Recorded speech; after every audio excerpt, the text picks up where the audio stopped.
ඔයාලගේ කරදරකාරී Facebook එකක් තියෙනවද? නැත්නම් ඔයාලා පාවිච්චි කරන්නේ නැති Facebook එකක් delete කරන්නේ කොහොමද කියලා මම අද කියලා දෙනවා. ඔයාලා දැන් යන්න ඔයාලගේ Facebook එකට ගියාට පස්සේ ඔයාලට බලා ගන්න පුළුවන් උඩ ඉරි කැලි තුනක් තියෙනවා. ඔයාලා එතන touch කරන්න. ඔයාලා මෙතනින් setting and privacy යන්න පුළුවන් setting කියලා තව option එකක් තියෙනවා. ඔයාලා එතන touch කරන්න. touch same in account කියලා තියෙනවා. ඔයාලා එතන touch කරන්න ඕනේ. පොඩ්ඩක් පල්ලෙහාට යන්න.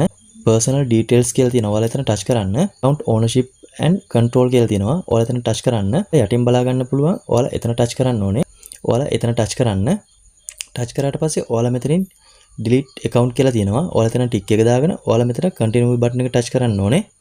ඔයාලට මෙතනින් කැමති එකක් touch කරන්න පුළුවන්. මම මෙතන tick එක දාගන්නම්. ඒ කියන්නේ මගේ privacy සම්බන්ධව.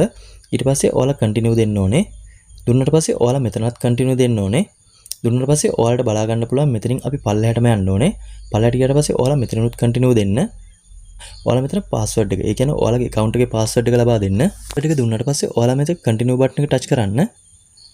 touch කරාට පස්සේ ඔයාලා මෙතනින් delete account කියන එක touch කරන්න ඕනේ. ඊට පස්සේ ඔයාලට ඒ account එක ඔයාලගේ FB එකේ බලා ගන්න බැරි වෙනවා. ඒ කියන්නේ ඔයාලට ඒක අන්තර්ජාලයෙම. ඒ කියන්නේ ඉන්ටර්නෙට් එකේම කිසිම තැනක ඒ account එක නෑ යාළුවනේ. හරි ඔයාලටත් මේ වගේ usable වීඩියෝ බලන්න මම follow කරගෙන යන්න like එකක් දාගෙන යන්න. කෙනෙකුට බලන්න මේ වීඩියෝ එක share කරන්න.